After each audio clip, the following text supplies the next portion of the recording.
Hello दोस्तों, आज की इस क्लास में क्लास 10 का मैथमेटिक्स स्टडी करेंगे, जिसमें चैप्टर नंबर 3 पढ़ेंगे दो चर वाले रैखिक समीकरण। मेरे प्यारे बच्चों, यदि आप लोग इसके पहले के वीडियो नहीं देखे हैं, पार्ट 1, पार्ट 2, पार्ट 3 नहीं देखे, तो जाकर जरूर देखिए। मैंने उसमें 3 विधि ऑलरेडी बताकर रखा, प्लेलिस्ट में जाकर देख सकते हैं। मैंने फर्स्ट विधि में बताया था लुप्तीकरण विधि के बारे में, जो कि मोस्ट इंपोर्टेंट होता है भारतीय भन बुक के लिए।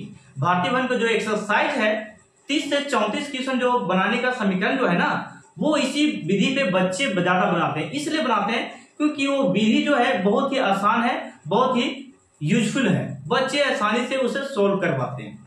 तो ये था मुझे बताना, आपको बता दिए। सेकंड विधि मैंने बताया था प्रतिस्थापन, जो कि बिहार बोर्ड एग्जाम के नजरिए से देखा जाए और एनसीईआरटी के नजरिए से देखा जाए तो यही विधि को देता है, पूछता है बार बार कि प्रतिस्थापन विधि से सॉल्व करें। ठीक है, इसे भी मैंने बताकर रखा।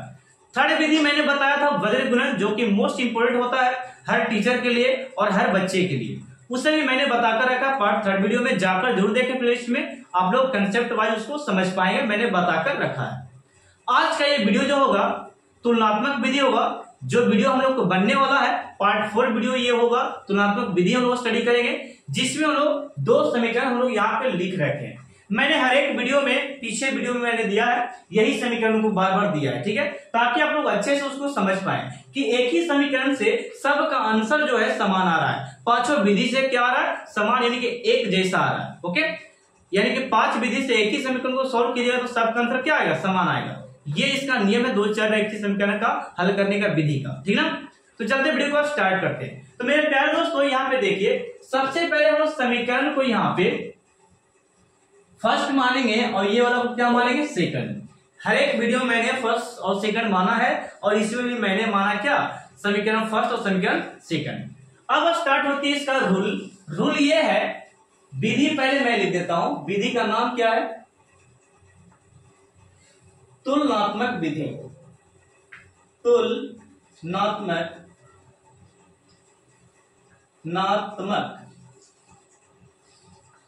तुलनात्मक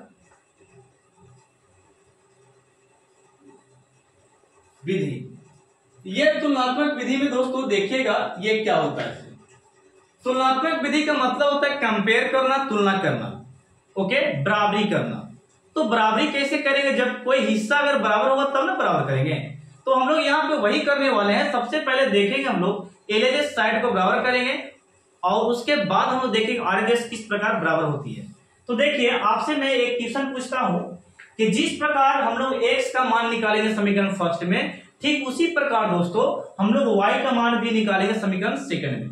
यदि आप y का मान निकालते हैं फर्स्ट में, तो आपको निकालना पड़ेगा y का मान भी सेकंड में। ओके, यदि आप x का मान निकालना चाहते हैं फर्स्ट में, तो आपको x का मान भी सेकंड में भी निकालना पड़ेगा। कंडीशन ये है, समझ चुके हैं? तो मैं करता हूं, देखिएगा 8x प्लस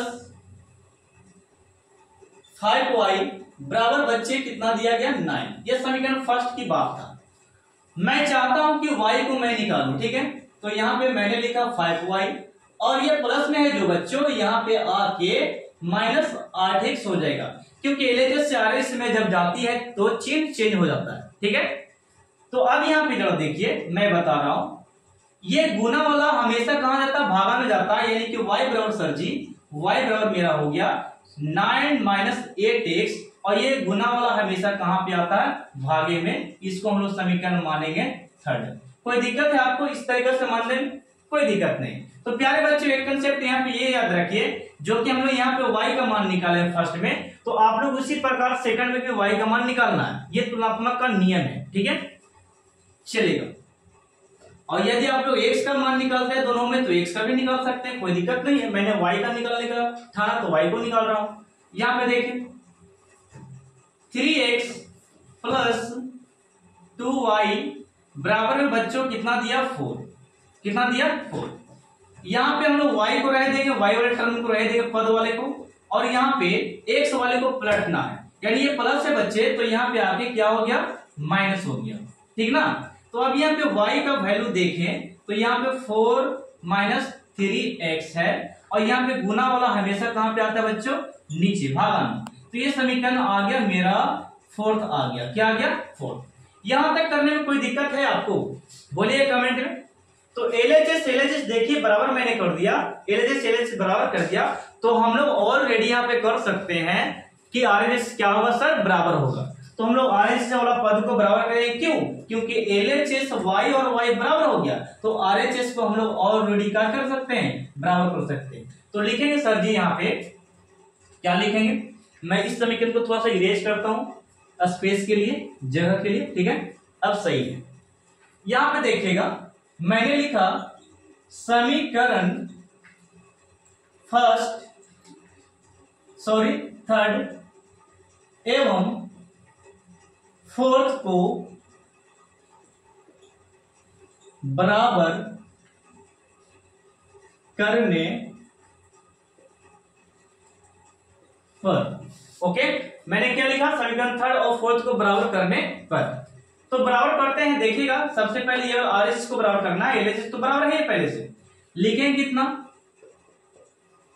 9 - 8x और बट्टे में दोस्तों कितना है, बट्टे में 5 है, बट्टे में 5। इसी प्रकार दोस्तों लिखना आपको कितना 4x और -3y और बट्टे में कितना दोस्तों 2। चलिए एलएचएस बराबर था वाई वाई, तो आरएचएस को हम लोग क्या कर दिए, बराबर। ये हो गया तुलनात्मक, कंपेयरिंग करना, कंपेयर करना, ओके। अब यहां से आप लोग कैसे गुना आता है, कैसे गुना, ये वाला इससे गुना करेंगे सर और ये वाला इससे गुना करेंगे सर, ठीक ना।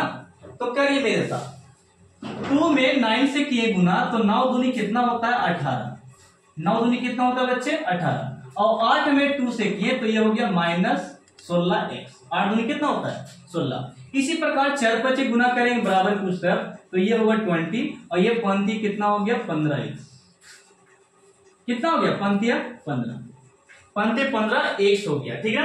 अब यहाँ पे जाति वाले को जाति के पास लाएंगे, यानी कि x वाले को x के साथ रखेंगे और अंक वाले को अंक के साथ रखेंगे, पद को बराबर करना, सेम पद को। जैसे कि x वाला ये देख रहे हैं, x वाला यहाँ पे है, तो एक जगह करना हम लोग को, ठीक है। तो हम यहाँ पे लिखते हैं -16x, यहाँ -16x बचा, यहाँ पे लिख दिए, इसको हम लोग उस तरफ लेके जाएंगे।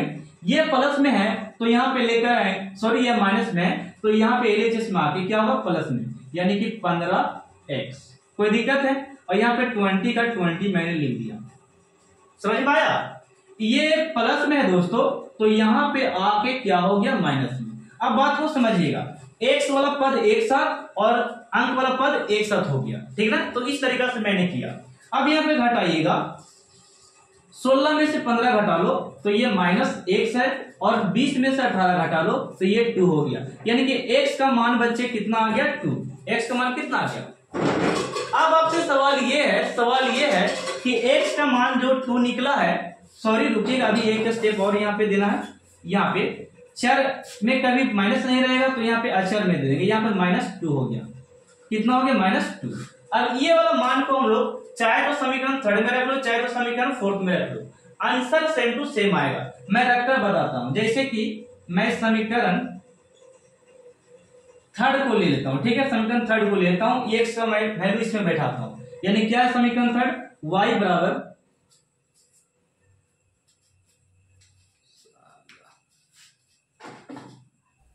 दोस्तों x का मान -2 जो है, x का मान -2 जो है, इसको हम लोग समीकरण थर्ड में या समीकरण फोर्थ में रखेंगे तो y का मान सेम आएगा। मैं सबसे पहले समीकरण थर्ड में रखकर बताता हूं, देखिएगा मैं लिख रहा हूं समीकरण बच्चों, समीकरण थर्ड में x का वैल्यू रखने पर, ये ओके। तो यहां पे समीकरण थर्ड आपका कितना है, y बराबर 9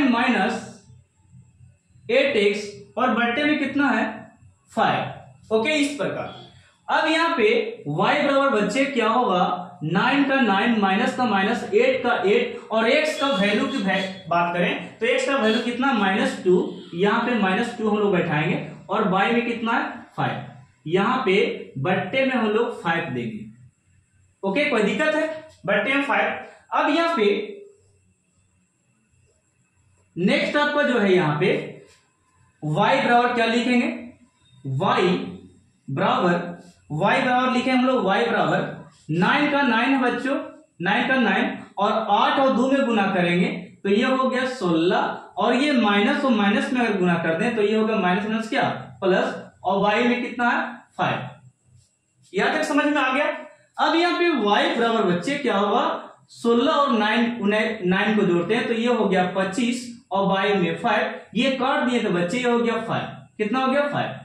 अब यहाँ पे 3 में रखकर हम लोग y का मान 5 निकाल दिए। आप लोग यही x का मान 2 आप लोग 4th में रखिए, आपको पता लगेगा तो y का मान कितना आ गया 5 आ गया। ठीक है, अब लास्ट में अतः करके आप लिख सकते हैं अतः x बराबर -2 बच्चे और y बराबर आ गया 5। ओके, तो ये हो गया मेरा आंसर। आप लोग कमेंट सेक्शन में बताइएगा आपको ये विधि तुलनात्मक विधि कैसा लगा। ये पार्ट वीडियो बस इतना ही रह देते हैं। आप लोग को पार्ट 5 में मैं लेकर आने वाला हूं अनुपात निर्णय विधि, वो किस तरह से सॉल्व होती है वो मैं आपको बताने वाला हूं। ठीक है, तो तब तक के लिए धन्यवाद, थैंक यू। और आप लोग वीडियो को ज्यादा शेयर कीजिए और चाहे पहली बार चैनल पर नए हैं तो चैनल को लाइक और सब्सक्राइब करके जाइएगा। ओके, तो बाय बाय दोस्तों, मिलते हैं नेक्स्ट वीडियो में पार्ट 5 में। ओके।